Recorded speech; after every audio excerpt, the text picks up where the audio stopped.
Con bé này chúng tôi không quản đâu. Ai trong các người muốn thì nhận nó về đi. Cháu cũng đừng trách cô hai nhận tâm. Nhà cô cũng chẳng dư giả gì, không nuôi nổi cháu đâu. Mọi người không cần thì tôi nhận. Con đứng vững được không? Tiêu Kinh Hàn, có phải em không còn nhà nữa rồi không? Nếu không có nơi nào để đi thì về nhà với anh. Nhà anh, em nên đi. Vừa nãy trông em có thảm hại lắm không? Không hề. Anh ơi. Kiều An, tỉnh dậy đi. Sao lại ngủ ở đây? Sao giờ anh mới về thế? Việc huấn luyện có chút trục trặc nên bị trễ. Sau này không cần đợi anh đâu. Sao còn chưa vào phòng nghỉ ngơi? Anh xem này, đồ đôi đấy. Cái gì? Anh Tiêu mau thay đi. Anh không mặc mấy kiểu trẻ con này đâu. Nhưng em đỡ mua rồi, không trả lại được. Đồ đôi không cho trả lại. Không phải đồ đôi, là đồ cho bạn cùng nhà thôi. Em chỉ muốn trong ngôi nhà này cũng có chút đồ đạc của em thôi mà. Kiều An, nói đi. Lần này lại gây ra họa gì rồi? Em thích gây họa đến thế sao? Có phải là có kết quả thi rồi không? Chẳng có gì qua mắt được con cáo già này đâu. Kiều An, thực ra cũng không có chuyện gì lớn. Chỉ là cần anh ký một cái tên thôi. Có thể giải thích một chút không? Tại sao môn quy định an toàn lại chỉ được 38 điểm? Bởi vì điểm tối đa là 100 ạ. Nên, nếu điểm tối đa là 50, chẳng phải em đã gần đạt mức xuất sắc rồi sao? Giỏi lắm. Anh đừng cười như vậy em sợ. Tờ đề thi này. Không phải chứ, nửa đêm rồi mà anh còn kiểm tra bài vở của em sao? Thi cử thế này mà em cũng ngủ ngon được à? Anh ơi, anh ký tên trước đi mà. Ký xong ngày mai em nhất định sẽ ôn kỹ lại câu này. Sơ tán khẩn cấp là phản xạ đầu tiên của tiếp viên hàng không. Duy trì nụ cười, ổn định tâm lý hành khách cũng tính nhỉ. Nằm trong giáo trình. Giáo trình quy định an toàn. Đúng là muốn lấy mạng người ta mà. Anh hung dữ thế này sau này ai dám gả cho anh chứ? Tối nay phải giảng xong đống bài tập này đấy. Tiêu Kinh Hàn, ngày đó cũng là cơn mưa như thế này trước mắt em. Lúc bố em gặp nạn, có phải cũng gặp phải tiếng sấm thế này không? Kiều An hít thở sâu vào. Em không kiềm chế được. Cứ nghe thấy tiếng sấm là em lại nhớ đến bố. Người sẽ không bao giờ trở về nữa. Anh ơi em sợ, dông bão không phải là không thể bay, mà là phải phán đoán để bay vòng tránh né. Thứ phi công sợ không phải là thời tiết, mà là mất đi khả năng phán đoán. Vậy còn bố em thì sao? Bố em cho đến giây phút cuối cùng vẫn đang đưa ra quyết định. Anh ấy đã không bỏ cuộc. Nhưng ông ấy đã không trở về. Anh ấy đã đưa 137 hành khách trở về an toàn. Em biết, nhưng em vẫn nhớ ông ấy, nhớ rất nhiều. Vậy có phải em rất vô dụng không? Không phải, nhưng em sợ sấm sét, lại còn thi được có 38 điểm. Sợ sấm sét thì có thể luyện tập. 38 điểm cũng có thể thi bổ sung mà. Sao lúc nào anh cũng nghiêm túc quá vậy? Thói quen nghề nghiệp thôi. Anh thật sự chẳng biết dỗ dành người khác gì cả. Tiêu Kinh Hàn, sau này em thật sự có thể bay sao? Có thể, sau khi ổn định cảm xúc thì tiếp tục ôn bài đi. Em đã khóc thành thế này rồi mà anh còn bắt em học à? Anh là ác quỷ đấy à? Không phải, trêu em thôi. Cẩn thận chút. Áo của anh rất là sạch thôi. Anh Tiêu, lại chuyện gì nữa đây? Ngày mai kết thúc huấn luyện bổ sung, anh đến đón em nhé. Tối mai anh có buổi họp trước chuyến bay rồi. Kết thúc anh sẽ qua đón em. Vậy em đợi anh nhé. Đừng đợi quá muộn. Em cứ đợi đấy, sẽ đợi mãi luôn. Bây giờ anh cũng quan trọng như người thân của em vậy. Đi ngủ đi nào. Ái chà, em không phải trẻ con đâu. Anh nói gì cơ? Nói là 8 giờ sáng mai em có buổi huấn luyện bổ sung. 7 giờ là phải dậy rồi đấy. Tiêu Kinh Hàn.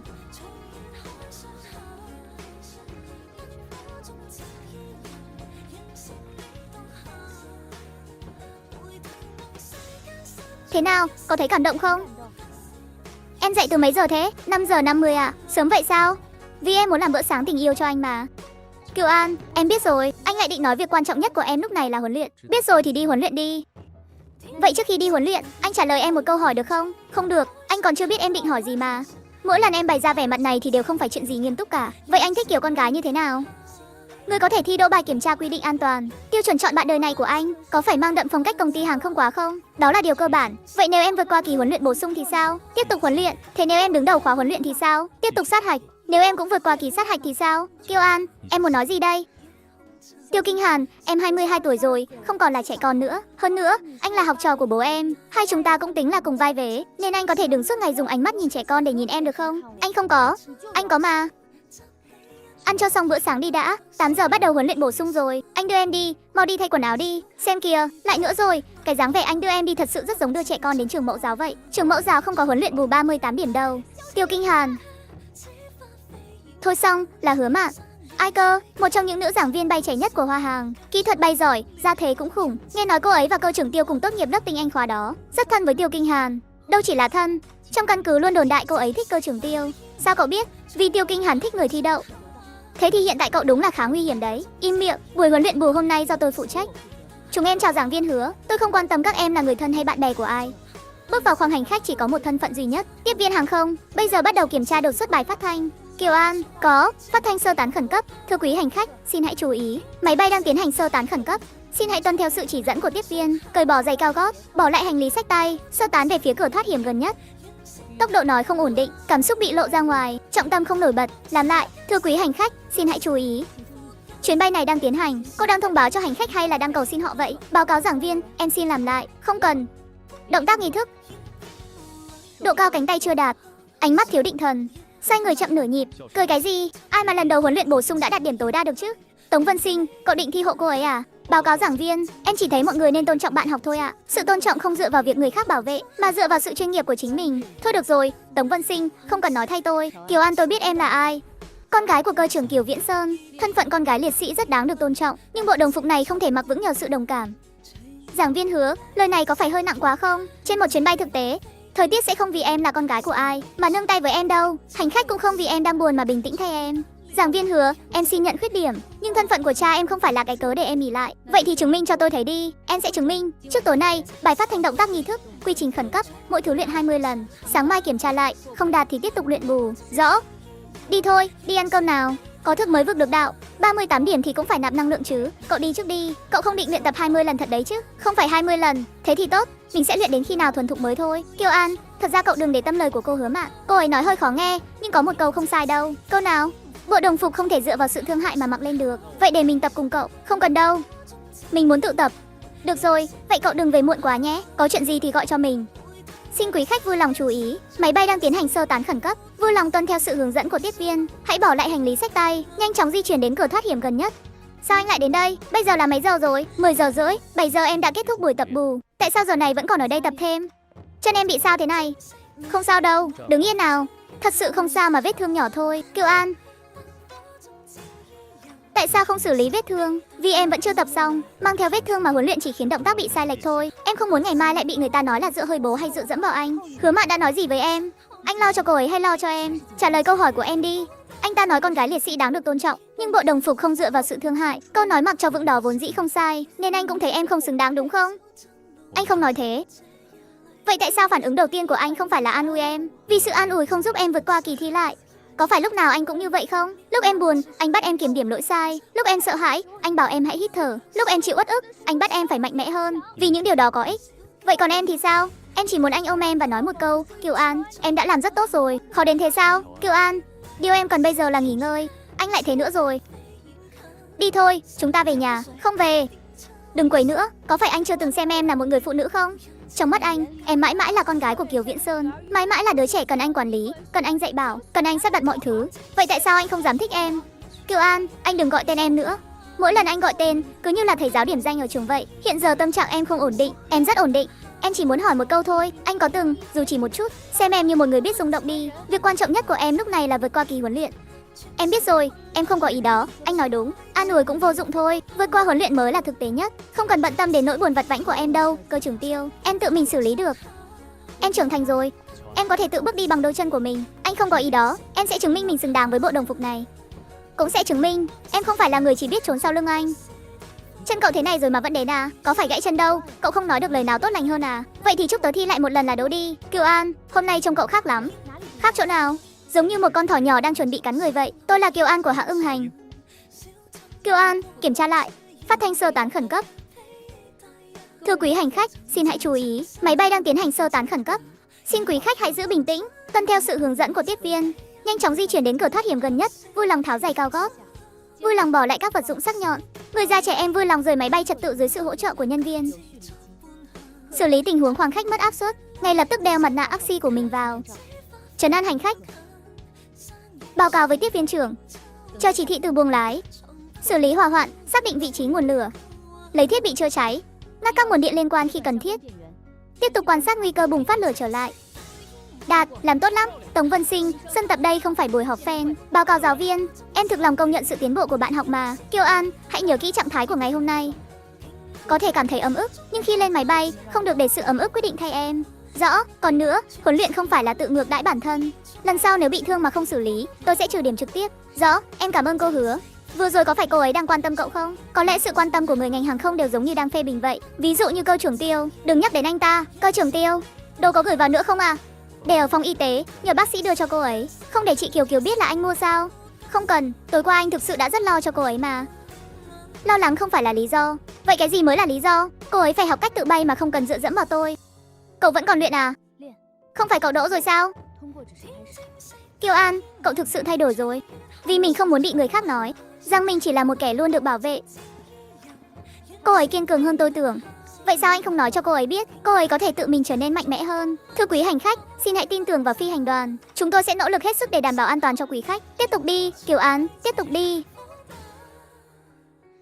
21 ngày là đủ để mình lội ngược dòng từ 38 điểm thành huyền thoại rồi. Huyền thoại hay không thì không biết, nhưng biểu cảm của cậu khi đọc bài phát thanh lúc này cứ như là muốn tiễn đưa giám khảo đi luôn vậy. Tống Vân Sinh, cậu không nói được lời nào tốt đẹp hơn à? Được rồi, chúc bạn học Kiều An đứng đầu kỳ sát hạch. Sớm thoát khỏi bóng đen của con số 38 điểm. Vế đầu nghe được đấy, về sau thì im miệng được rồi.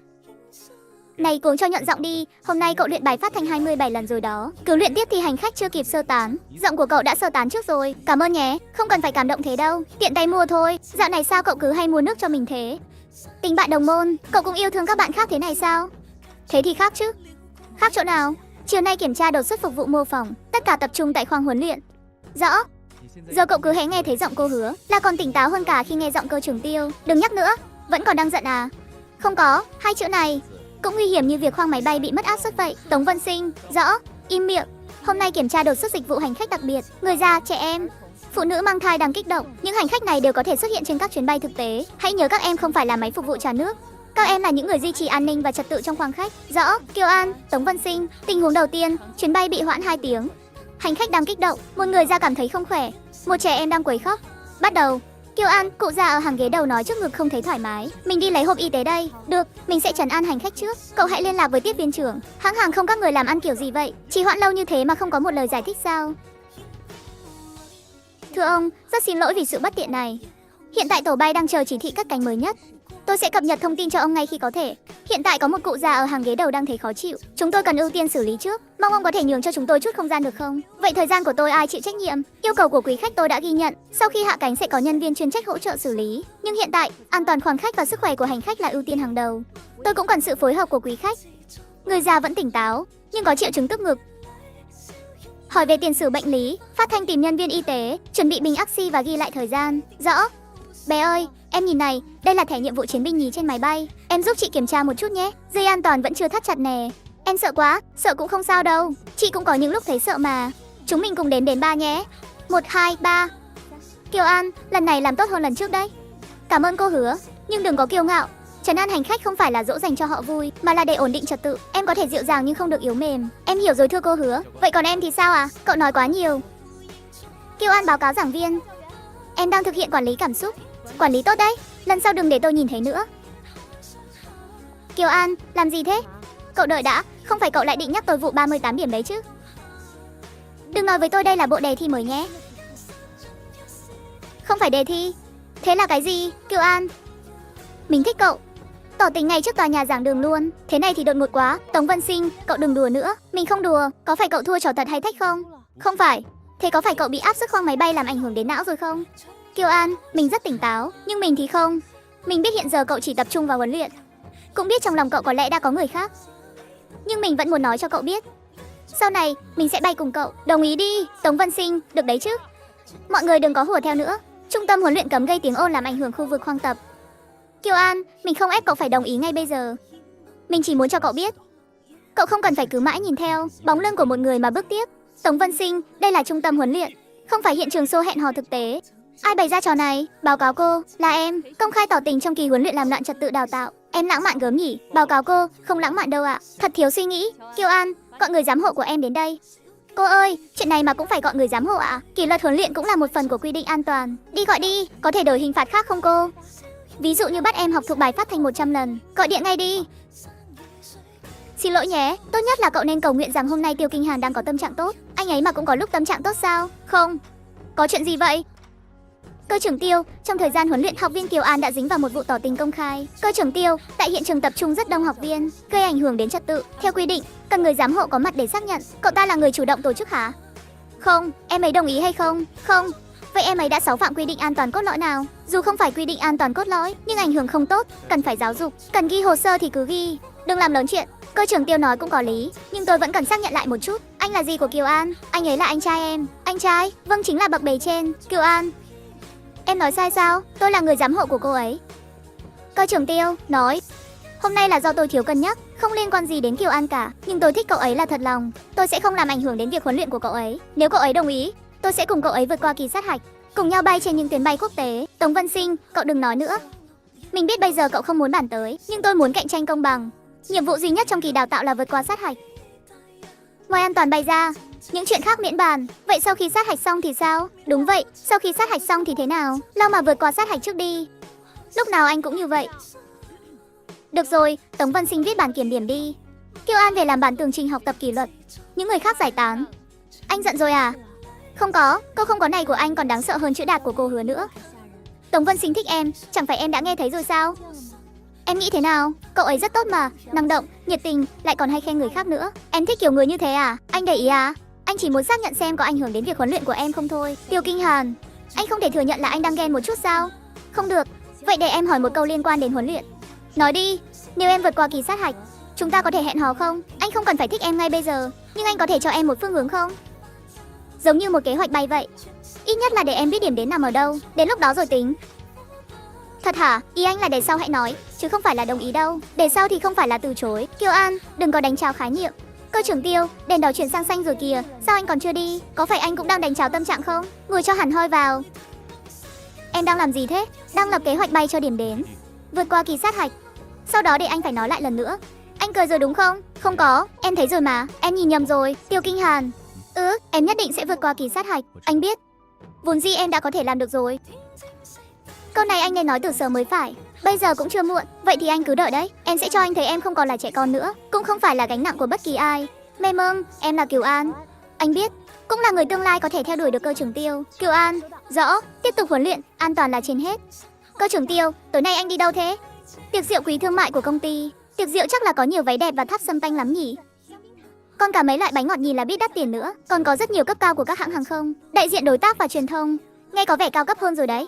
Tối nay em ở nhà học bộ đề đi. Em không muốn ở nhà học bộ đề một mình đâu. Em không có một mình, còn có ai nữa? Sổ tay an toàn. Tiêu Kinh Hàn, anh đúng là rất giỏi bóp chết sự lãng mạn ngay trước khi cất cánh. Ngày mai còn có kỳ thi thử trong khoang mô phỏng. Em hứa sẽ không ảnh hưởng đến việc huấn luyện. Em sẽ mang theo bộ đề, em sẽ ngồi trong góc học, anh cứ tiếp khách của anh, em học việc của em. Chúng ta không làm phiền nhau. Tiệc rượu không phải là phòng tự học, vậy anh cứ coi em là thiết bị học tập di động đi. Kiều An này, hôm nay em đã vượt qua hết các bài kiểm tra lại rồi.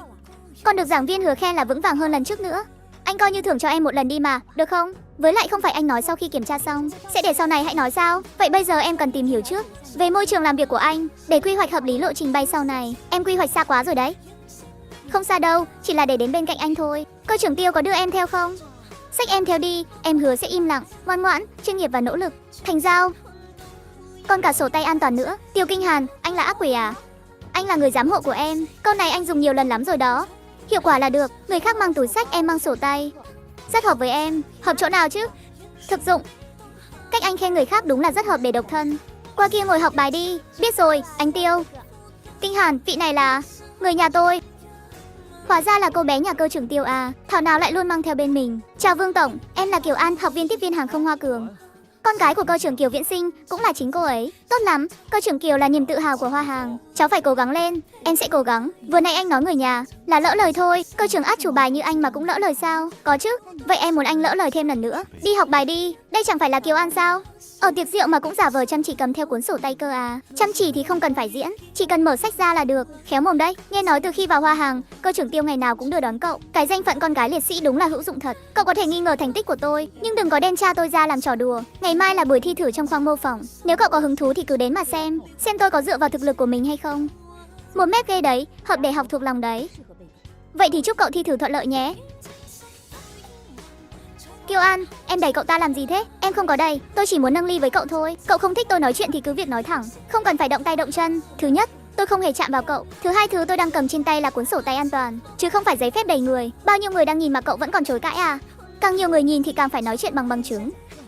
Cậu chỉ giỏi cậy có cơ trưởng Tiêu bảo vệ, nên mới có thái độ tự tin như vậy chứ gì. Em ấy có tự tin hay không không cần đến lượt cậu phán xét. Có bị thương ở đâu không? Dạ không, thưa cơ trưởng Tiêu. Tôi biết anh luôn bảo vệ cậu ta, nhưng vừa rồi cậu ta thật sự đã đẩy tôi. Kiêu An, kể lại từ đầu đi, đừng vội. Cậu ta đến đây mỉa mai em dựa vào cha và anh mới vào được Hoa Hàng. Tôi đã phản bác rồi. Cậu ta cầm ly rượu tiến lại gần, tôi lùi lại, không hề chạm vào cậu ta. Cậu ta tự ngã, rồi lại bảo tôi đẩy. Tất nhiên là cô sẽ nói thế rồi. Trợ lý Chu, trích xuất camera. Tôi đã liên hệ với bảo vệ khách sạn rồi. Ở đây cũng có camera sao? Khu vực công cộng của sảnh tiệc tất nhiên là phải có. Bài học đầu tiên về an toàn hàng không, chuỗi chứng cứ rất quan trọng. Lâm Phi, nếu không phải cô ấy đẩy cậu, bây giờ xin lỗi vẫn còn kịp đấy. Hứa Mạn, sao cô cũng giúp cô ta vậy? Tôi giúp sự thật. Cơ trưởng Tiêu, camera đã trích xuất xong rồi. Lâm Phi, đây chính là cái bị đẩy mà cậu nói sao? Có lẽ tôi đã hiểu lầm, chỉ là vô ý thôi. Từng câu từng chữ cậu nói lúc nãy đều rất rõ ràng. Xin lỗi, người cậu cần xin lỗi không chỉ có mình tôi. Cậu lấy sự hy sinh của cha tôi ra làm đề tài để công kích tôi. Cậu cũng nên xin lỗi sự tôn nghiêm nghề nghiệp mà một phi công cần có. Xin lỗi Kiều An. Cũng xin lỗi cơ trưởng Kiều Viễn Sơn. Tôi chấp nhận lời xin lỗi, nhưng tôi cũng hy vọng cậu ghi nhớ, đồng phục không phải dùng để sỉ nhục lẫn nhau, mà là để gánh vác trách nhiệm. Tôi đứng ở đây hôm nay không phải để đòi lại công bằng cho bất kỳ ai. Việc cô ấy có bị oan hay không, thứ tôi dựa vào không phải là thân phận của mình, mà là camera giám sát và sự thật. Cậu ta có xứng đáng ở lại Hoa Hàng hay không, cũng sẽ dựa vào thành tích của chính cậu ta để chứng minh. Nói hay lắm, công ty không khuyến khích đấu đá nội bộ, càng không cho phép lấy thân nhân liệt sĩ ra để thiêu dệt. Chuyện này dừng lại ở đây, những người liên quan về viết bản tường trình đi. Còn đang học nữa à? Vâng, vừa nãy ra ai xong rồi, giờ thì lau bổ sung kiến thức đi. Lúc này em xử lý tốt đấy. Anh đang khen em đó hả? Sự thật rành là anh đang khen em. Đừng có đắc ý, nói lại lần nữa xem. Không nói đâu, hứ, đồ mọn, đang nghĩ gì thế? Em đang nghĩ nếu lúc nãy không có camera, anh có còn tin em không? Tin, vì sao? Em tuy hay cãi bướng, biết nũng nịu, biết lời biếng, nhưng sẽ không bao giờ làm hại người khác để chứng minh bản thân. Tiêu Kinh Hàn, lời khen này của anh phức tạp quá. Hiểu là được rồi, em hiểu rồi. Anh tin em, nhưng lần sau gặp chuyện tương tự, phải bảo vệ bản thân trước rồi mới phản công. Do ạ, trước tiên phải bình tĩnh, giữ bằng chứng, nói sự thật, không để cảm xúc dẫn dắt. Tốt lắm, vậy là khoảng cách tới lúc để sau này hãy nói. Có phải lại gần thêm một chút rồi không? Kiều An. Rõ, tiếp tục huấn luyện, an toàn là trên hết. Nghe tin gì chưa? Cơ trưởng Tiêu công khai tuyên bố chống lưng cho Kiều An ở buổi tiệc đấy. Ngưỡng mộ chết đi được. Có người chống lưng đúng là khác hẳn. Ngưỡng mộ cái gì chứ? Nếu lên máy bay thật mà gặp sự cố, chẳng lẽ cơ trưởng Tiêu còn xông vào khoang khách để làm thay cô ta chắc? Các cậu rảnh rỗi quá nhỉ? Có muốn tôi đăng ký cho các cậu luyện thêm bài phát thanh không? Tụi này có nói sai đâu. Cậu nói đúng đấy. Kiều An, nếu lên máy bay thật, gặp phải sự cố thì không ai có thể làm thay tôi được. Thế nên hôm nay ở khoang mô phỏng, tôi sẽ tự mình thực hiện.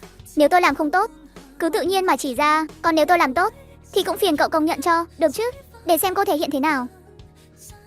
Kiều An, bây giờ cậu nói chuyện ngày càng giống cô Hứa rồi đấy. Vậy chứng tỏ mình tiến bộ rất nhiều, cũng chứng tỏ cậu ngày càng đáng sợ hơn. Cảm ơn đã khen. Hôm nay là buổi diễn tập tổng hợp độ khó cao.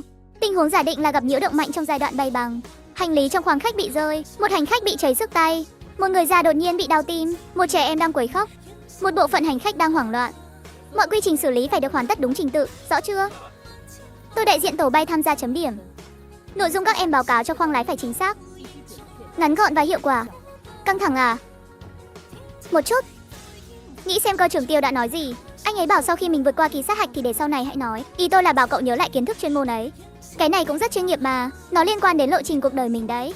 Được rồi, cậu thắng rồi. Nhóm 1, Kiều An đảm nhận vị trí phụ trách tiếp viên tạm thời, Tống Vân Sinh hỗ trợ, bắt đầu diễn tập. Vâng, máy bay gặp luồng đối lưu mạnh. Đề nghị tổ tiếp viên lập tức cố định vị trí tại chỗ.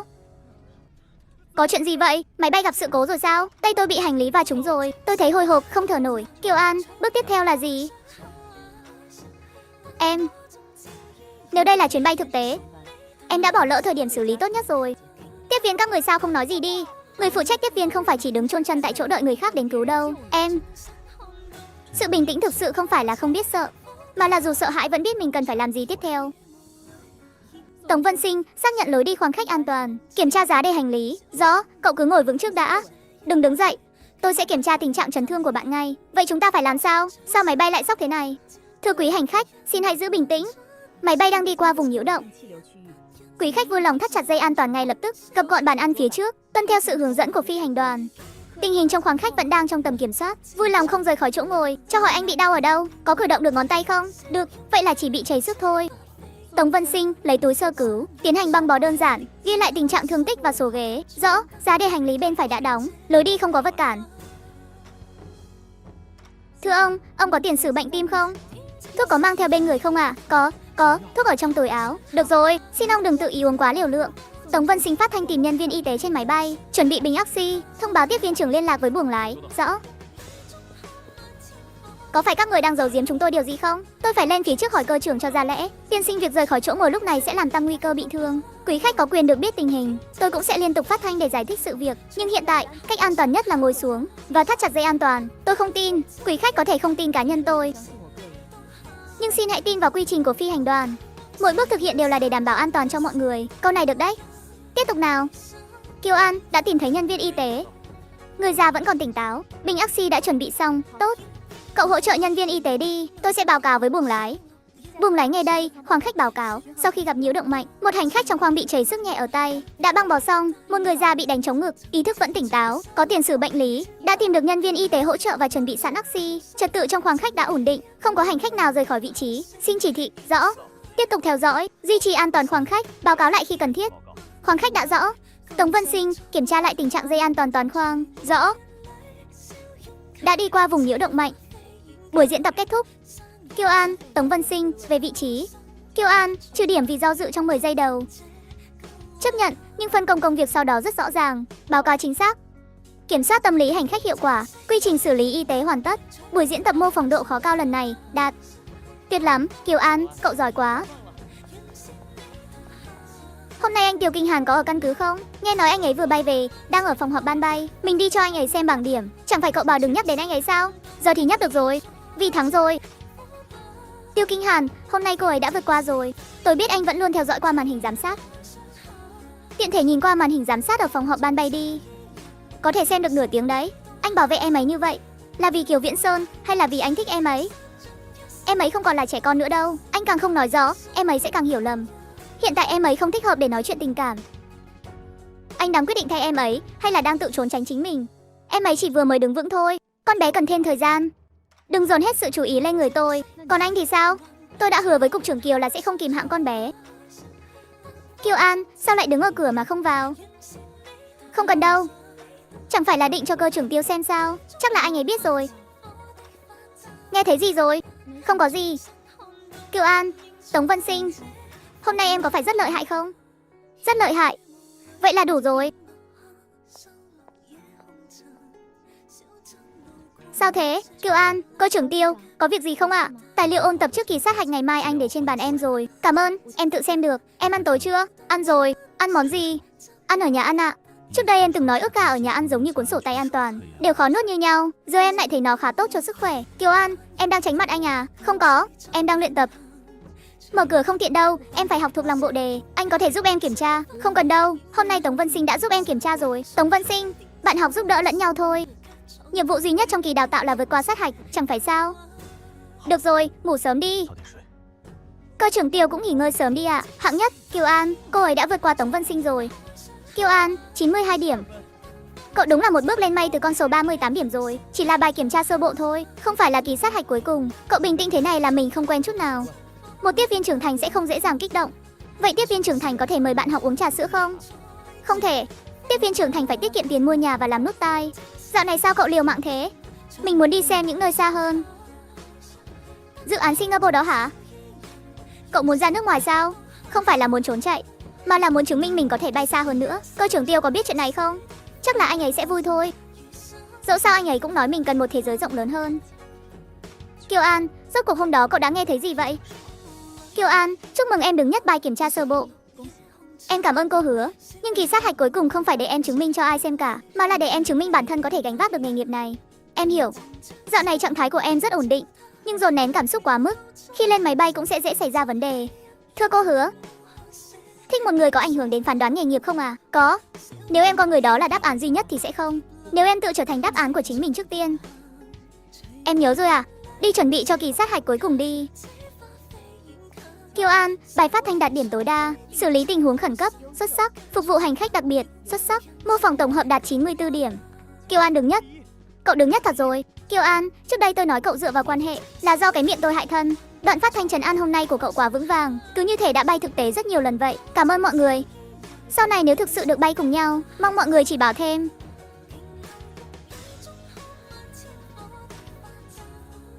Mình thực sự làm được rồi. Đúng vậy, đây là kết quả xứng đáng với năng lực của em. Kiều An, em nên báo tin này cho ai đầu tiên nhỉ?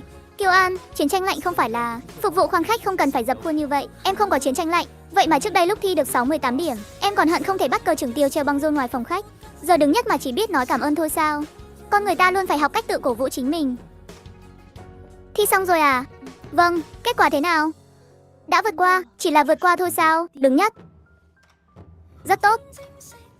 Cảm ơn cơ trưởng Tiêu, anh đã đặt đồ ăn rồi. Để chúc mừng em đứng đầu kỳ kiểm tra. Không cần đâu, em ăn ở căn cứ rồi. Kiều An, em hơi mệt. Về phòng trước đây. Em đã có tư cách ứng tuyển tuyến bay quốc tế rồi. Anh biết rồi à? Ừ nhỉ, chuyện gì mà anh chẳng biết. Đây là chuyện tốt, để em được thấy thế giới rộng lớn hơn mà.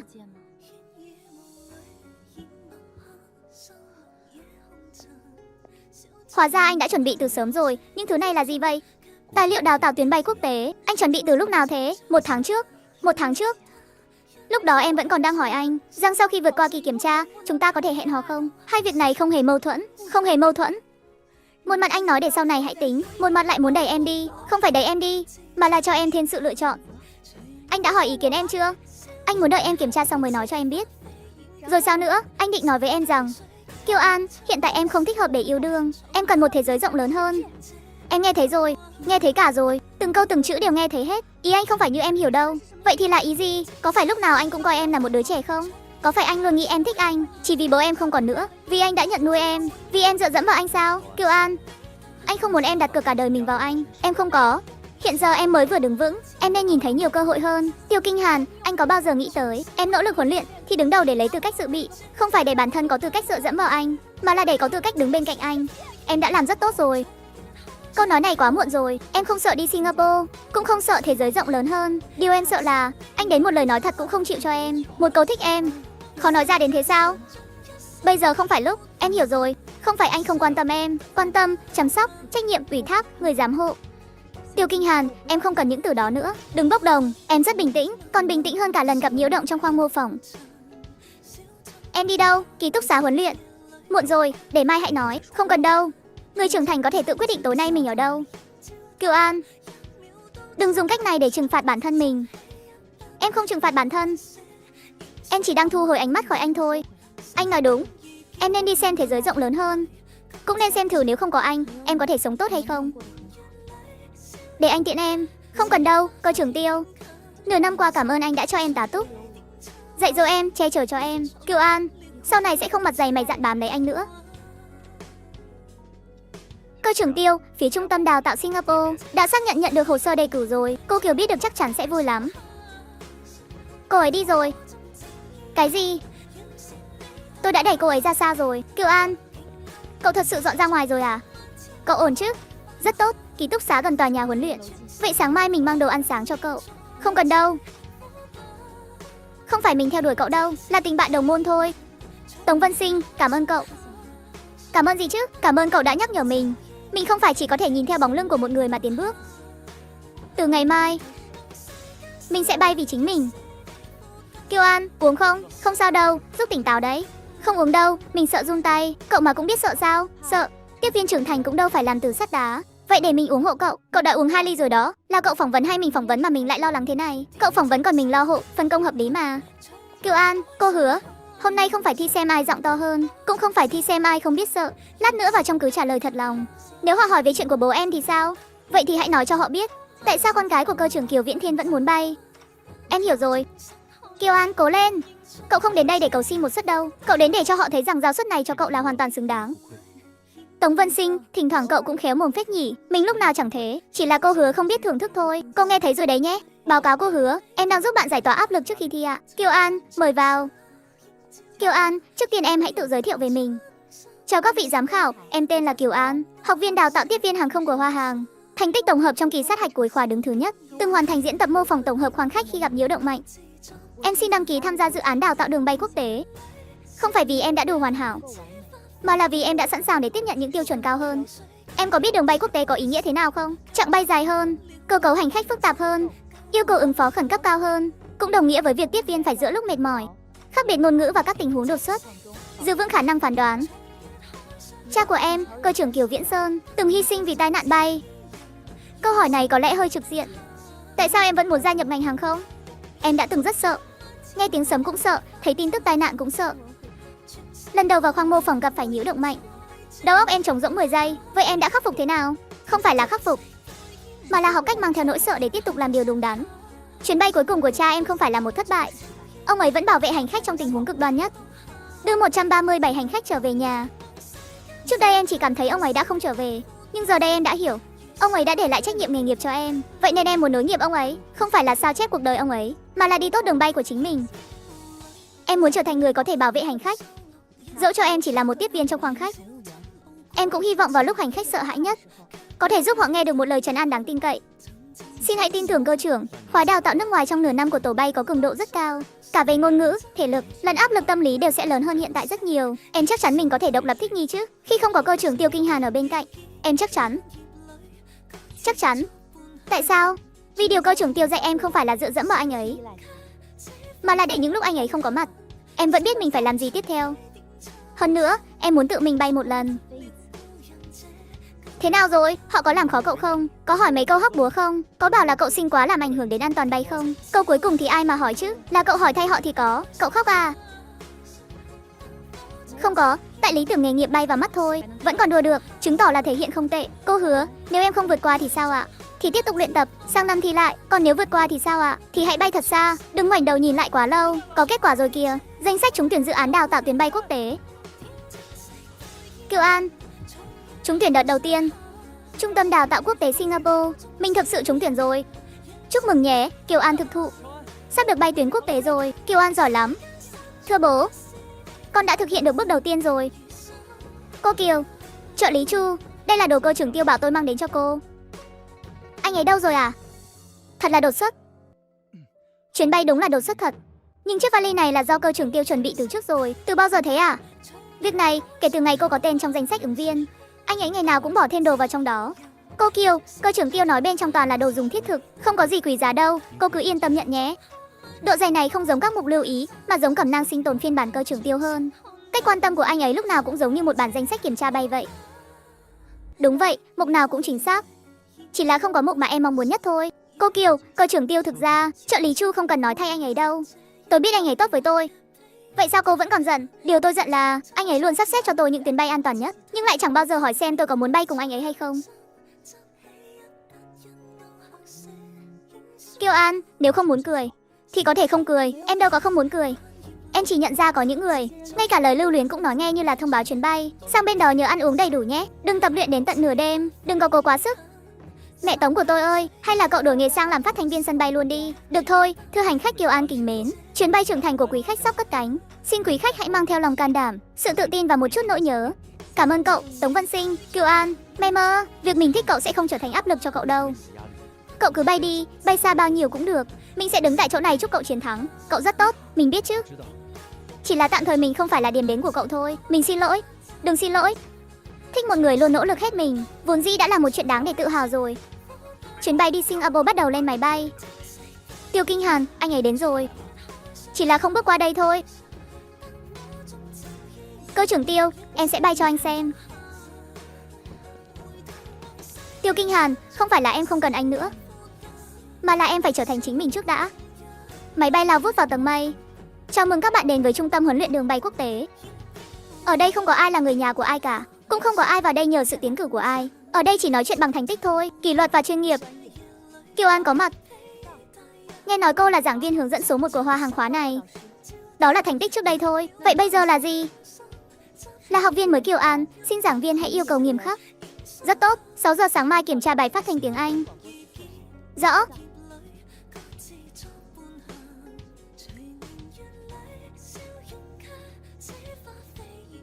Thưa quý hành khách, Kiều An, chào mừng em đến với một thế giới rộng lớn hơn. Kiều An, bắt đầu tình huống giả định, hành khách quốc tế khiếu nại. Tôi yêu cầu đổi chỗ ngồi. Tôi không muốn ngồi đó, có trẻ con sẽ ảnh hưởng đến việc nghỉ ngơi của tôi. Thưa ông, tôi hiểu ông cần nghỉ ngơi sau một chuyến bay dài. Hiện tại khoang hành khách đã khá kín chỗ, nhưng trước tiên tôi sẽ kiểm tra xem liệu còn chỗ trống nào để ông có thể chuyển sang không. Đổi sang thông báo y tế khẩn cấp bằng tiếng Trung. Xin quý hành khách lưu ý, hiện tại trong khoang hành khách có người cần hỗ trợ y tế. Nếu có nhân viên y tế trên chuyến bay, xin vui lòng liên hệ ngay với tổ tiếp viên. Xin cảm ơn sự giúp đỡ của quý vị. Kiều An, em đã vững vàng hơn nhiều so với lúc mới đến rồi đấy. Cảm ơn giảng viên, nhưng đừng mừng quá sớm. Chiều nay thi quy trình ứng phó khẩn cấp đường bay dài, dưới 90 điểm thì tối nay luyện tập thêm. Rõ, vâng ạ. Ở Trung Quốc các cậu, giảng viên đều khen người khác kiểu này sao? Vừa đấm vừa xa. Không, lời khen của dân hàng không chúng tôi thường chỉ là tạm đạt thôi. Thế hôm nay cậu tính là gì? Có lẽ là tạm sống sót ha ha. Cậu nỗ lực thật đấy. Hôm qua khàn cả giọng mà vẫn luyện bài phát thanh. Chịu thôi, tiếng Anh của mình này vẫn chưa đủ tiêu chuẩn bay tuyến quốc tế. Nhưng sáng nay trên bàn cậu có kẹo ngậm hơ. Ai tặng thế? Không phải cậu à? Không phải. Trên đó còn dán nhãn tiếng Trung, mình nhìn không hiểu. Đừng hỏi. Có hỏi thì cũng là trợ lý Chu tiện tay thôi. Tiểu thư Kiều, dạo này việc huấn luyện vẫn thuận lợi chứ? Kẹo ngậm ho là anh tặng ạ? Kẹo ngậm ho nào cơ? Không có gì ạ. Cơ trưởng Tiêu dạo này khá bận, bay tuyến ngoài châu Âu nên lệch múi giờ lắm. Trợ lý Chu, tôi không hỏi về anh ấy, mà tôi cũng chưa nói là anh hỏi. Cô dị ứng với amiobrazole đúng không? Sao cô biết à? Trong hồ sơ y tế của cô ghi rất rõ. Với lại dạ dày cô không tốt, dùng thuốc giảm đau phải cẩn thận. Ai là người bổ sung hồ sơ vậy? Phía Hoa Hàng bản giao rất chi tiết đến mức hơi phiền phức. Có người nhớ tiền sử dị ứng của em là chuyện tốt. Em biết. Nhưng sao lại thở dài? Bởi vì người đó chuyện gì cũng nhớ. Chỉ là không nhớ nói lời thích em. Nghe đậm chất hàng không quá, bác sĩ cũng hiểu mà. Ở đây chúng ta có quá nhiều người làm hàng không. Tình yêu đều giống như một kế hoạch bay, luôn viết đầy những điều cần lưu ý, nhưng điểm đến lại chẳng hề ngọt ngào. Cuối cùng thì hôm nay cậu cũng không ăn salad nữa rồi. Mình muốn ăn đồ chung. Bát cháo này thơm quá, cậu mua ở đâu vậy? Một người không chịu thừa nhận đã mua đấy. Bạn trai? Không phải, là người mình thích sao? Đúng là vậy rồi, Min. Nếu một người đối xử với cậu rất tốt, nhưng anh ta mãi không nói thích cậu, cậu sẽ làm thế nào? Mình sẽ sống tốt cuộc đời của mình trước, rồi mới xem anh ta có đuổi kịp hay không. Hiện tại cậu đang bay rất tốt. Đừng vì chờ đợi một người mà quên mất rằng cậu đã chạm tới bầu trời rồi. Mình biết mà. Cơ trưởng Tiêu dạo này thế nào rồi? Khá tốt, huấn luyện, thi cử, học rút kinh nghiệm rồi tập thêm. Cuộc sống rất đủ đầy. Kiều An, chỗ em tối nay có trăng không? Có, chỗ anh cũng có. Cách một ông cửa sổ máy bay mà vẫn có thể ngắm cùng một vầng trăng. Tiêu Kinh Hàn, anh đây. Anh đã bao giờ nghĩ đến chưa? Nếu lúc đầu anh nói một câu thích em, có lẽ em đã không ra đi trong uất ức đến thế. Anh xin lỗi. Giờ em không cần lời xin lỗi nữa. Vậy em muốn gì? Em cũng không biết nữa. Kiều An, không được lùi bước. Đây là nhóm học viên trao đổi của hãng Hoa Hàng, sẽ tham gia huấn luyện chung trong 2 tuần. Mọi người hãy học hỏi lẫn nhau, đừng lơ là chủ quan. Bạn Kiều An, Tống Vân Sinh, phát thanh viên khoang sau tuyến quốc tế, đến trình diện. Sao cậu lại tới đây? Chương trình trao đổi mà. Giờ thành tích của mình cũng không tệ đâu nhé. Chúc mừng chỉ có 2 chữ thôi sao? Vậy thêm 2 chữ nữa, chào mừng. Nửa năm không gặp, cậu lại càng lạnh lùng hơn rồi. Đây chính là cậu bạn thân thiết đó sao? Sao chuyện gì cậu cũng nhớ rõ vậy? Tám chuyện là ngôn ngữ chung xuyên văn hóa mà. Chào cô, tôi là Tống Vân Sinh, là bạn học ở trong nước của Kiều An. Tôi biết anh thích cô ấy. Miêng, vâng tôi vẫn đang nỗ lực xếp hàng đây. Chúc cậu may mắn, hình như có người đã đứng giữ chỗ ở đầu hàng rất lâu rồi. Chuyện đó còn phải xem, trong lòng Kiều An có còn muốn giữ người đó lại hay không. Nhà hàng Trung Hoa này được đánh giá khá tốt. Mình đã đi khảo sát trước rồi. Cậu đến để giao lưu hay đến để review ẩm thực vậy? Chăm lo ăn uống cho bạn học cũng là một cách xây dựng đội ngũ mà.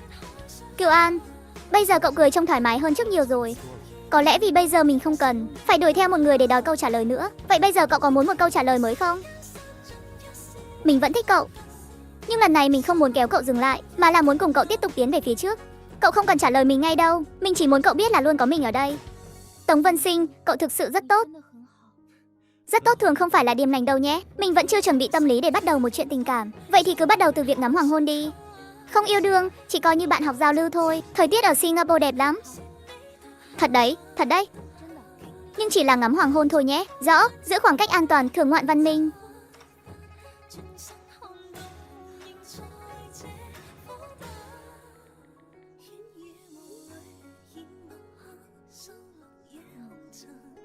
Anh ấy rất tốt.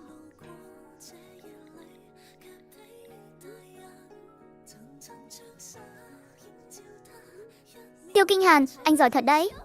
Sao thế? Em nói với anh ấy là em muốn thử bắt đầu với người khác. Anh ta nói gì? Anh ấy bảo thế là anh ấy tiêu rồi. Tại sao chứ? Bởi vì khi phụ nữ nói thử xem sao, đôi khi không phải là thông báo, mà là một tín hiệu cầu cứu. Không có cầu cứu nhé. Vậy tại sao lại tức giận? Bởi vì tôi cứ ngỡ ít nhất anh ấy cũng sẽ hỏi một câu. Em thực sự thích cô ấy sao? Cơ trưởng Tiêu, anh chỉ trả lời mỗi một tiếng thôi đó. Cô ấy có quyền tự do lựa chọn, nhưng sắc mặt của anh chẳng giống đang tôn trọng sự tự do chút nào, mà giống như máy bay đang gặp phải nhiễu động mạnh vậy. Nếu anh thực sự không nỡ thì hãy nói với cô ấy đi. Nếu cô ấy thực sự thích Tống Vân Sinh, tôi không thể ngăn cản. Vậy nếu như cô ấy đang đợi anh ngăn cản thì sao?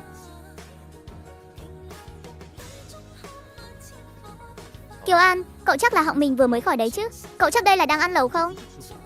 Cậu là đang làm bài kiểm tra luồng khí mạnh cho dây thanh quản thì có. Yên tâm đi, khả năng chịu áp lực của mình bây giờ mạnh lắm. Cậu định đăng bảng tin cho ai xem đúng không? Đâu có, cậu vừa mới chụp 9 tấm ảnh lầu xong. 3 tấm cảnh biển, 1 tấm tay mình đang rót nước. Đó là do nhu cầu bố cục thôi, có cần mình phối hợp lộ góc nghiêng khuôn mặt không? Nhìn cho giống đang hẹn hò hơn. Cậu không phiền sao? Mình có phiền cũng chẳng ích gì. Người trong lòng cậu mà còn không cuống lên thì mình cũng cuống cuồng thay cho anh ta rồi. Cơ trưởng Tiêu, bảng tin của cô kiểu náo nhiệt thật đấy. Họng cô ấy vừa mới khỏi, không được ăn cay. Trọng điểm là cay sao? Nếu không thì là gì? Trọng điểm là Tống Vân Sinh đang ngồi bên cạnh. Anh mà còn không đi, cô Kiều có lẽ sắp được người khác đưa đi. Ngắm hoàng hôn thật rồi. Anh đi đâu vậy? Singapore. Chuyến bay hiện tại còn 2 tiếng nữa mới cất cánh. Để tôi đổi sang chuyến sớm nhất cho anh. Không cần đổi, tôi sẽ tự bay qua đó. Tiểu cơ trưởng, cuối cùng cậu cũng không giống cái tin nhắn nhắc nhở an toàn nữa rồi. Tôi im miệng đây, cậu xem tôi nói gì này. Cái giọng này của cậu, sáng mai bài phát thanh tiếng Anh chắc thành giọng khàn mất thôi. Không được cười nhạo người bệnh. Người bệnh mà còn đang mâu mân trêu người ta. Tiêu Kinh Hàn, cơ trưởng Tiêu. Ăn xong lẩu cay rồi à? Liên quan gì đến anh? Sáng mai em có buổi huấn luyện phát thanh đấy. Cơ trưởng Tiêu đi làm nhiệm vụ quốc tế mà chỉ để đến kiểm tra kỷ luật ăn uống của em sao? Muộn quá rồi, về thôi. Tôi và Tống Vân Sinh vẫn chưa đi chơi xong. Thật ra mưa cũng khá to rồi, hay là không đi nữa cũng được. Anh làm gì thế? Đưa em về. Không cần. Chẳng phải anh bảo em hãy đi ngắm nhìn thế giới rộng lớn hơn, gặp gỡ nhiều người hơn sao? Giờ em thấy rồi, cũng gặp rồi. Em thực sự thích cậu ta sao? Anh quản em làm gì? Anh có là gì của em đâu. Kiều An, đừng gọi tên em nữa. Mỗi lần anh gọi tên em, không phải là bắt em huấn luyện thì cũng là bảo em phải bình tĩnh. Vậy bây giờ em có bình tĩnh không? Em đang rất bình tĩnh. Em biết Tống Vân Sinh rất tốt, biết ở đây rất tốt, cũng biết không có anh em vẫn có thể sống rất tốt. Vậy tại sao lại khóc? Vì anh rất phiền phức. Anh phiền ở đâu chứ? Rõ ràng là anh có quan tâm, rõ ràng là đang ghen mà chỉ biết nói hạ cảnh nhờ báo bình an. Rõ ràng là đã đến đây rồi, vậy mà còn quản chuyện họng của em có ăn cay được không? Cái gì cơ? Anh ghen rồi, nói lại lần nữa đi. Anh ghen rồi, thấy em đi ăn với Tống Vân Sinh, anh ghen. Nghe em nói muốn thử tìm hiểu cậu ta, anh cũng ghen. Chuyện đó, tôi có nên lánh mặt một chút không? Cậu đừng đi, tôi còn chưa mắng xong hai người đâu. Cảnh tượng này, tôi mà còn ở lại thì không đúng với bản năng sinh tồn của con người cho lắm. Cảm ơn cậu đã chăm sóc cô ấy. Không có gì, việc tôi thích cô ấy là thật. Nhưng tôi cũng nhận ra, người cô ấy chờ đợi không phải là tôi. Kiều An, tớ về trung tâm huấn luyện trước đây. Nếu cậu không vui, cứ gọi cho tớ bất cứ lúc nào. Còn nếu cậu thấy vui, thì không cần báo cho tớ đâu. Đau lòng thật đấy, Tống Vân Sinh à. Cảm ơn cậu, đừng khách sáo. Không thắng được tình yêu thì ít nhất cũng phải giữ lấy phong độ. Đừng đi. Dựa vào cái gì? Dựa vào việc bây giờ anh không muốn để em đi nữa. Tiêu Kinh Hàn, anh có biết em đã đợi câu nói này bao lâu rồi không? Anh nhận ra điều đó quá muộn màng. Vậy bây giờ anh nói đi, ngoài ghen tuông ra anh còn muốn nói gì nữa? Anh thích em. Không phải vì trách nhiệm, không phải vì lời ủy thác, không phải vì cơ trưởng Kiều Viễn Sơn, mà là vì em là Kiều An. Vậy tại sao trước đây anh không nói? Khi em vừa mới mất đi cha mình, anh không dám chắc tình cảm em dành cho anh là yêu hay là sự ỷ lại. Anh cũng không muốn lợi dụng lúc em đang không nơi nương tựa nhất để trói buộc em bên cạnh anh, nên anh mới tự quyết định thay em sao? Thay em đẩy anh ra xa, thay em chọn đi đến một thế giới rộng lớn hơn. Là anh sai rồi, ở đây em rất tốt, huấn luyện rất tốt, Tống Vân Sinh cũng rất tốt. Nhưng đáng tiếc, tất cả đều không phải là anh.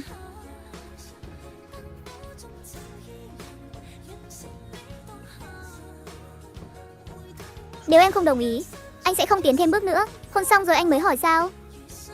Anh xin lỗi. Bây giờ em không cần lời xin lỗi. Vậy em muốn gì? Em muốn sau này có gì anh hãy nói thẳng. Thích thì hãy nói là thích, ghen thì cứ nói là ghen đi, nhớ em thì cứ nói là nhớ em, được chứ? Còn nữa, không được gọi em là trẻ con nữa, rõ chưa? Kiều An, vậy giờ anh nói lại lần nữa đi. Anh thích em. Còn gì nữa, em rất nhớ anh. Tiêu Kinh Hàn, anh mà thế này từ sớm thì chúng ta đã chẳng phải dầm mưa nhiều thế này. Sau này sẽ không thế nữa. Vậy giờ mình đi đâu? Về khách sạn uống nước ấm. Kể cho anh nghe dạo này em học thêm được những gì rồi. Anh vừa mới tỏ tình xong đã lại nói chuyện công việc rồi. Lâu rồi em không nói chuyện tử tế với anh muốn nghe. Tiêu Kinh Hàn, anh đúng là người bạn trai thiếu lãng mạn nhất mà em từng thấy. Bạn trai sao? Anh không muốn làm à? Muốn chứ. Vậy đi thôi, bạn trai. Rõ, tiếp viên Kiều. 6 giờ 30 chúng ta ra sân huấn luyện. Tiêu Kinh Hàn, tối qua anh vừa mới tỏ tình đấy. Tối qua anh còn hôn em nữa. Thế mà hôm nay 6 giờ 30 anh đã bắt em đi huấn luyện rồi. Anh không muốn làm ảnh hưởng đến việc cất cánh chính thức của em sau khi về nước. Anh là bạn trai hay là phần mềm lập kế hoạch huấn luyện vậy? Bạn trai cũng có thể giám sát việc huấn luyện của người khác mà. Bạn trai thì buổi sáng phải nói bé con chào buổi sáng. Bé con chào buổi sáng. 6 giờ 30 đừng có đến muộn đấy. Em đi muộn 5 phút, không được. 3 phút không được thì 1 phút thôi cũng được chứ. Anh đi mua bữa sáng cho em trước, lát nữa anh đợi em ở dưới lầu. Bữa sáng có gì thế? Cháo, trứng và trà nhuận họng. Coi như anh cũng có dáng vẻ của một người bạn trai đấy. Bắt đầu. Kính thưa quý khách, chào mừng quý khách đến với chuyến bay này. Lại sao nữa à? Cùng Nguyên Cầm tàu trọng âm không ổn định. Làm lại đi. Tiêu Kinh Hàn, trong lúc huấn luyện phải gọi là giảng viên Tiêu. Tối qua thái độ của anh đâu có như thế này. Tối qua chúng ta đi ngủ, không phải huấn luyện. Anh phạm quy rồi. Tiếp tục đi. Giảng viên Tiêu, em phát âm không chuẩn. Anh có thể dạy ở khoảng cách gần hơn không? Giữ khoảng cách chuyên nghiệp đi. Lúc anh hôn em sao không thể giữ Kiều An? Có em, giảng viên Tiêu, câu này đọc theo anh. Giảng viên Tiêu, mê mông, tay anh đỏ lên rồi kìa. Kiều An, còn mất tập trung nữa thì hôm nay tập thêm nửa tiếng. Họ làm hòa rồi à? Chính xác mà nói thì là cơ trưởng Tiêu nào đó cuối cùng cũng vượt qua được kỳ thi bài phát thanh cuộc đời rồi. Cậu không buồn sao? Có một chút, nhưng cô ấy vui vẻ còn quan trọng hơn việc mình thắng. Cậu đúng là một quý ông. Nói một cách hòa mỹ thì đây cũng là lễ nghi hàng không Trung Quốc.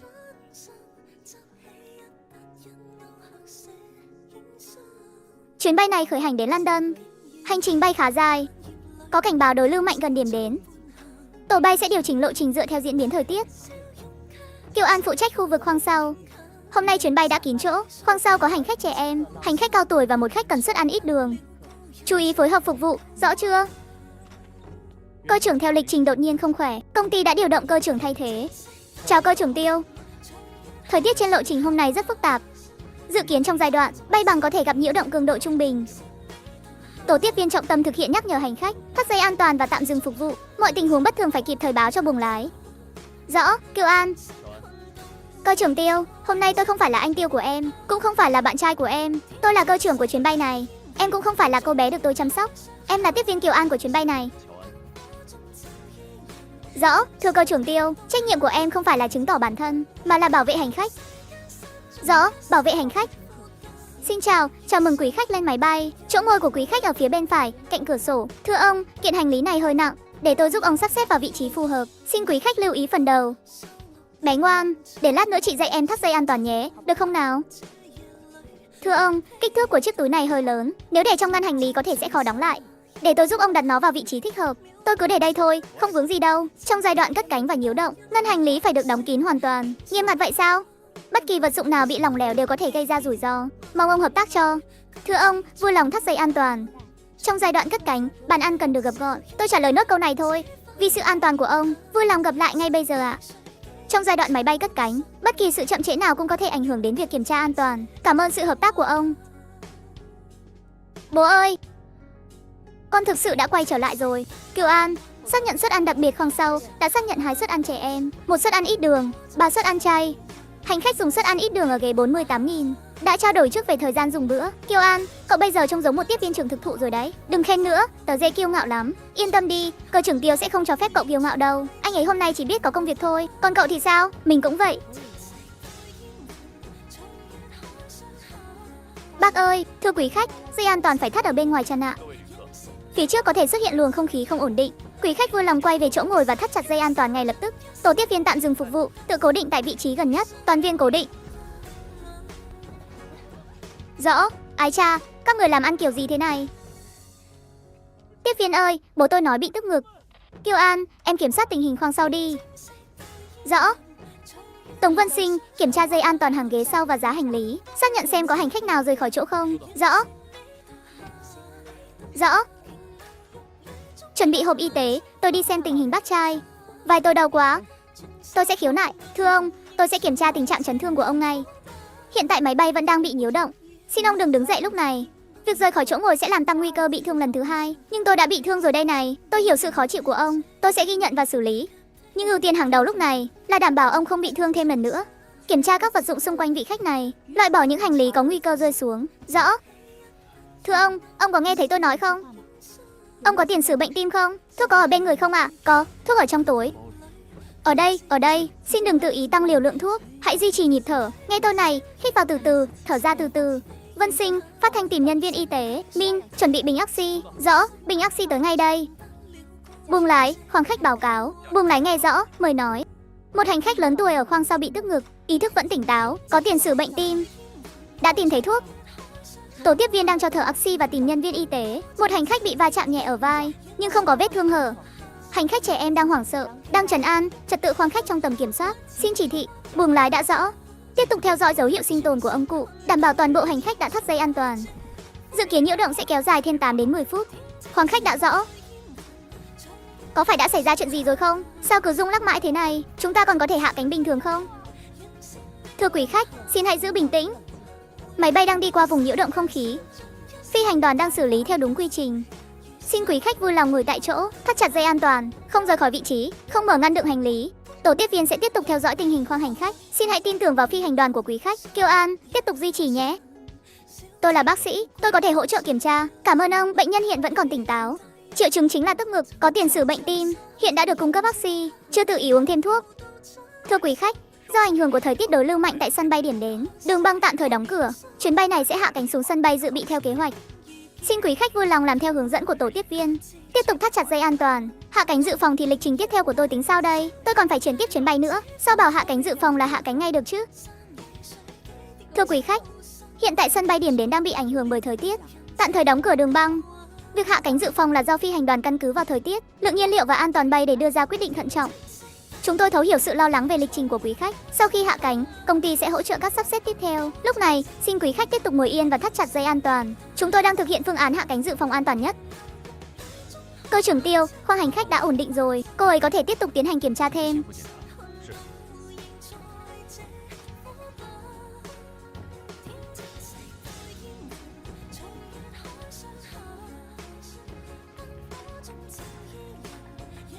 Cảm ơn cháu nhé, cô bé. Vừa rồi nếu không có cháu luôn ở bên cạnh, tôi thực sự đã rất hoảng loạn. Đây là việc cháu nên làm ạ. Y tế mặt đất đã liên lạc với bố của bạn rồi. Sau khi xuống máy bay vẫn cần phải tiếp tục theo dõi. Vừa rồi thái độ của tôi không tốt, xin lỗi em. Em xử lý rất chuyên nghiệp. Không sao đâu ạ, hạ cánh an toàn là tốt rồi. Cô hứa, hôm nay tuy không phải là kỳ thi, nhưng em đã vượt qua thử thách của một chuyến bay thực sự. Kiều An, hôm nay em hoàn toàn xứng đáng với bộ đồng phục này. Em cảm ơn cô hứa. Đừng khóc, tiếp viên hàng không không được để nhòe lớp trang điểm trước khi xuống máy bay. Rõ ạ, chuyến bay lần này bất ngờ gặp nhiễu động mạnh, hành khách cảm thấy không khỏe, tâm lý hành khách dao động và tình hình hạ cánh dự phòng. Khoang sau đã xử lý kịp thời, truyền đạt thông tin rõ ràng. Hôm nay Kiều An thể hiện rất tốt, làm tốt lắm Kiều An. Em thực sự đã sải cánh bay rồi, là nhờ mọi người cùng nhau hoàn thành ạ. Vất vả rồi, tiếp viên Kiều An. Cơ trưởng Tiêu, khoang khách đã hạ cánh an toàn, anh thấy rồi. Vậy hôm nay em có thể tự hào một chút không? Được, giới hạn trong 5 phút. Keo kiệt quá, 5 phút sau anh sẽ lại khen em. Cơ trưởng Tiêu, thế này có tính là nuông chiều quá mức, 6 phạm quy định không? Viết xong báo cáo tường trình chưa? Cơ trưởng Tiêu, cô Kiều. Trên mạng đột nhiên xuất hiện tin tức, tin gì thế? Hiện tại đã lên hot sốt rồi, phía công ty cũng đang hỏi về tình hình, là tin giả, em biết anh sẽ xử lý được. Nhưng giờ em phải hoàn thành báo cáo tường trình chuyến bay đã. Hồ sơ y tế của hành khách lớn tuổi, việc sắp xếp chỗ ở và hành lý cho hành khách sau khi hạ cánh dự phòng, các tình huống va chạm cũng cần phải bàn giao. Kiều An. Tiêu Kinh Hàn, em đã không còn là cô bé chỉ biết đợi anh giải thích nữa rồi. Em tin anh, và em cũng sẽ làm tốt việc của mình. Em tin anh. Anh ấy nói gì? Anh ấy bảo đợi anh ấy, cậu có tin không? Nhưng mình sẽ không chỉ đứng đợi, mình cũng có việc của mình phải làm. Kinh Hàn, tuy tin tức là do truyền thông thổi phồng, nhưng sự hợp tác giữa hai nhà thực sự cần một mối quan hệ ổn định. Con làm quen với tiểu thư nhà họ Thẩm cũng không có hại gì. Con không cần dạy, con 30 tuổi rồi chứ không còn là trẻ con nữa. Hôn nhân không chỉ đơn thuần là tình cảm, mà còn là một loại tài nguyên. Con không phải là một phần của việc trao đổi tài nguyên. Tiêu tổng, có lẽ nhất thời cơ trưởng Tiêu vẫn chưa suy nghĩ kỹ. Tôi đã suy nghĩ rất kỹ rồi. Tôi đã có người mình thích. Việc con chăm sóc Kiều An, ta không phản đối. Cha cô ấy là một anh hùng, cô ấy xứng đáng được tôn trọng. Nhưng chăm sóc và kết hôn là hai chuyện hoàn toàn khác nhau. Con chăm sóc cô ấy là vì sự ủy thác của Kiều Viễn Sơn, nhưng con yêu cô ấy là vì cô ấy là Kiều An. Cô ấy còn trẻ, gia thế lại đơn thuần, sự nghiệp cũng chỉ mới bắt đầu. Cô ấy có thích hợp để đứng cạnh con không? Cô ấy không cần đứng cạnh con để chứng minh điều gì cả. Cô ấy đã tự đứng trên hành trình bay của chính mình rồi. Nếu như cô ấy làm ảnh hưởng đến tiền đồ của con thì sao? Vậy thì chứng tỏ tiền đồ của con quá đỗi mong manh. Con sẽ công khai đính chính tin tức. Đừng ai lấy cô ấy ra làm quân cờ để thương lượng nữa. Kiều tiểu thư, cô có tiện nói chuyện đôi câu không? Tiêu tiên sinh, xin cứ nói, cô rất ưu tú. Ta đã xem báo cáo về việc xử lý tình huống trên chuyến bay hôm nay. Công ty đánh giá cô rất cao. Cảm ơn bác, nhưng Kinh Hàn và cô không giống nhau. Gia đình của nó, vị trí này trong tương lai sẽ liên quan đến rất nhiều mối quan hệ phức tạp. Cháu còn trẻ, tình cảm lại quá nồng nhiệt, chưa chắc đã nhìn xa trông rộng được. Cô lo lắng cháu sẽ làm gánh nặng cho anh ấy sao? Tôi hy vọng cháu hãy bình tĩnh lại một chút. Thích không nhất thiết là cứ phải ở bên nhau. Cháu cũng từng nghĩ rằng thích một người là phải đuổi theo người đó để đòi câu trả lời. Sau này cháu mới hiểu, thích cũng cần phải tôn trọng lựa chọn của nhau. Cháu tôn trọng lựa chọn của anh Tiêu Kinh Hàn, và cũng tôn trọng chính bản thân mình. Nhưng cháu không phải là người để bất kỳ ai sắp đặt, hay là đối tượng để bị khuyên bỏ cuộc. Nếu một ngày nào đó anh ấy không chọn cháu sẽ buồn. nhưng cháu sẽ không gục ngã. Còn nếu anh ấy chọn cháu cũng sẽ không vì anh ấy mà từ bỏ lộ trình bay của riêng mình. Cháu điềm tĩnh hơn ta tưởng đấy. Người ngành hàng không khi khen thường chỉ nói là tạm thời đạt yêu cầu. Kiều Viễn Sơn có một cô con gái tốt. Cảm ơn chú, và cũng xin chú hãy tin rằng Tiêu Kinh Hàn không phải là người sẽ bị tình yêu làm cho sa sút. Chuyến bay ứng phó với nhiễu động mạnh lần này, tổ bay và tổ tiếp viên đã xử lý rất chuyên nghiệp, đảm bảo an toàn cho hành khách. Sau đây, xin mời cơ trưởng Tiêu Kinh Hàn và tiếp viên Kiều An đại diện tổ bay lên phát biểu. Tôi từng rất sợ những luồng nhiễu động mạnh, cũng sợ mình làm không tốt. Nhưng hôm nay em muốn nói rằng, sợ hãi không phải là lý do để lùi bước. Mỗi thành viên trong tổ bay đều đang ở vị trí của mình để hoàn thành chức trách. Sự tin tưởng của hành khách chính là động lực lớn nhất của chúng em. Cơ trưởng Tiêu, trên mạng đồn rằng anh và thiên kim của tập đoàn hàng không. Xin hỏi điều đó có đúng sự thật không? Nếu không đúng, vậy hiện tại anh có kế hoạch kết hôn chưa? Tôi quả thực đã có người muốn cùng chung sống trọn đời. Cô ấy còn rất trẻ, cũng rất ưu tú. Cô ấy không cần phải phụ thuộc vào bất kỳ ai, cũng không cần vì tôi mà dừng bước. Vậy anh sẽ công khai theo đuổi cô ấy chứ? Tôi sẽ đợi cô ấy lựa chọn tôi. Yêu cô ấy không phải là giữ cô ấy bên cạnh mình, mà là để cô ấy có đủ năng lực bay đến bất cứ nơi đâu. Cơ trưởng Tiêu, hôm nay anh khéo miệng thật đấy. Anh đã chuẩn bị trước rồi. Chuẩn bị với ai cơ? Với chính mình. Vậy anh đợi em chọn anh, không sợ là sẽ không đợi được sao? Đây là chặng bay tiếp theo của em. Anh không hỏi xem em có chọn anh không à? Hãy chọn chính mình trước đã. Tiêu Kinh Hàn, anh làm thế này là phạm quy đấy. Tại sao? Vì em ngày càng muốn chọn anh rồi. Anh đợi.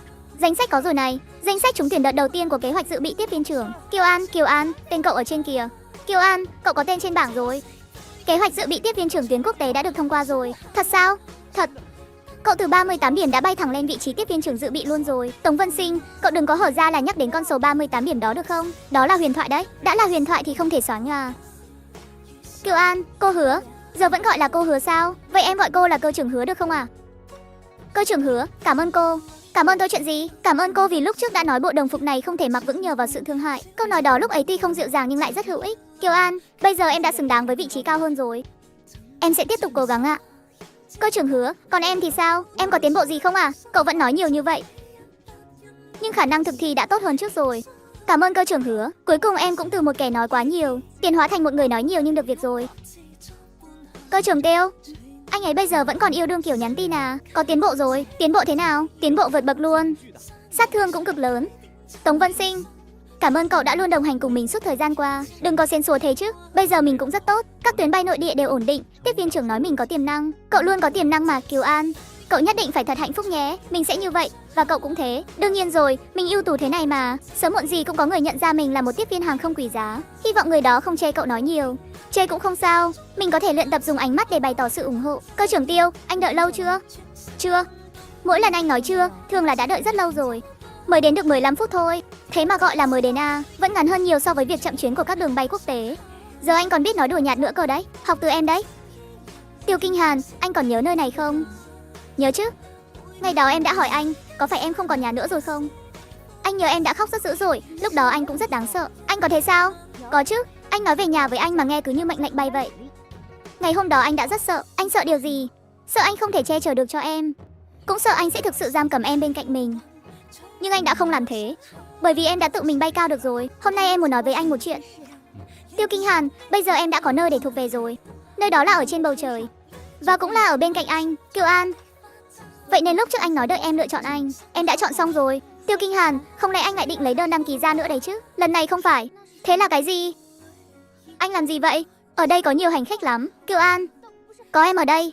Anh không mong em dừng lại, không mong em bớt bay đi, cũng không mong em vì anh mà thay đổi lộ trình. Anh chỉ muốn nói với em rằng, cho dù em có bay xa đến đâu, chỉ cần quay đầu lại, sẽ luôn có người đợi em. Tiêu Kinh Hàn, Kiều An, em có đồng ý để anh trở thành người luôn đợi em quay đầu lại không? Em đồng ý. Sao anh cầu hôn mà cũng giống như đang họp briefing trước chuyến bay thế? Lập luận rành mạch, trọng tâm rõ ràng, có hiệu quả là được. Hiệu quả, cực kỳ hiệu quả luôn. Vậy anh có thể ôm em được chưa? Cơ trưởng Tiêu, bây giờ không phải ở sân huấn luyện đâu nhé. Bố ơi, bây giờ con sống rất tốt. Cục trưởng Kiều sẽ tự hào về em, cũng sẽ tự hào về em. Vì anh, vì em cuối cùng cũng đã học được cách nói thích anh Kiều anh. Tiêu Kinh Hàn, anh tiến bộ nhanh quá đấy. Có cần huấn luyện bổ sung nữa không? Không cần, đã vượt qua với số điểm tuyệt đối. Kiều An, hôm nay em phụ trách điều phối khoang trước, thực hiện theo tiêu chuẩn của tiếp viên trưởng dự bị. Rõ, thưa tiếp viên trưởng dự bị Kiều. Sau khi cất cánh có thể để dành cho mình một ly cà phê không? Xem biểu hiện của cậu đã, biểu hiện của mình lúc nào chẳng xuất sắc. Tống Vân Sinh, bớt nói lại, lo kiểm tra đi. Rõ, thưa cơ trưởng Hứa. Mọi người, thời tiết trên lộ trình bay hôm nay nhìn chung khá ổn định. Sân bay dự bị đã được xác nhận, khoang khách cần đặc biệt chú ý các hành khách mệt mỏi trên tuyến bay dài và dịch vụ suất ăn đặc biệt. Rõ. Tiếp viên Kiều, cơ trưởng Tiêu. Hôm nay khoang khách giao cho em đấy. Yên tâm đi, an toàn khoang khách đã có em. Tổ tiếp viên xác nhận tình trạng cửa khoang. Khoang trước xác nhận, khoang sau xác nhận, thưa cơ trưởng Tiêu, khoang khách đã chuẩn bị xong. Rõ, vất vả cho em rồi, tiếp viên Kiều. Không vất vả đâu, cơ trưởng Tiêu, nhất định sẽ cất cánh và hạ cánh an toàn. Tiêu Kinh Hàn, anh đây, lần này chúng ta cùng bay nhé. Ừ, cùng bay, Tiêu Kinh Hàn yêu cô ấy. Không phải để giữ cô ấy lại nơi mặt đất, mà là mong cô gái của anh mãi mãi được tự do bay lượn.